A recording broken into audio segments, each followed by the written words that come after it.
Une feuille de cotonnade clouée sur un arbre de karité au Mali, une pancarte enchaînée entre un lampadaire et un arbre qui atteste d'une actualité sociale à Dunkerque.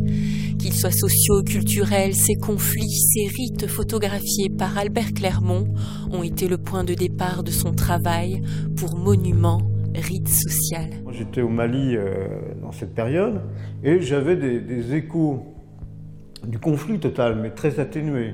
Puis moi, je reviens ici, parce que j'habite à Dunkerque.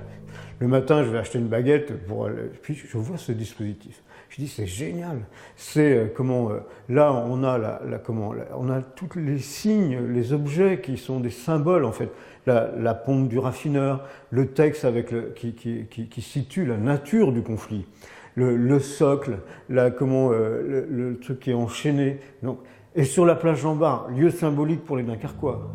Donc tout ça fait sens. Durant 3 ans, le photographe a sillonné la France pour immortaliser d'autres conflits sociaux. La nature de chaque image reflète le contexte avec ses objets, ses codes. Le travail est frontal et sans aucune présence humaine. C'est un combat qui mènent eux, on doit le respecter. Ça c'est important. Moi je ne suis, je ne vais pas me mettre à côté des syndicalistes, à côté des ouvriers là, qui se battent depuis 3 ans. Quel sens ça aurait? Je ne suis pas sûr que j'ai ma place là.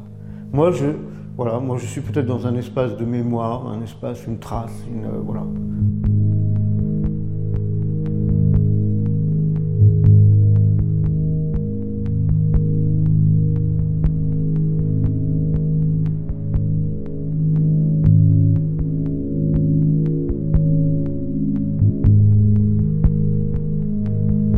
Du choix des photographies au tirage, en passant par l'encadrement et l'accrochage, rien n'est laissé au hasard.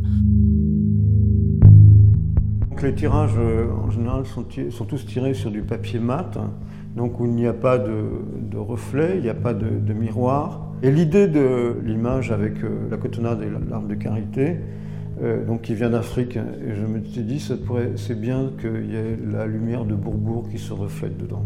Bourbourg et le Mali se font ainsi écho et la démarche de l'artiste suit son cours entre la France et l'Afrique, 2 pays où Albert Clermont partage son temps, son travail et sa réflexion.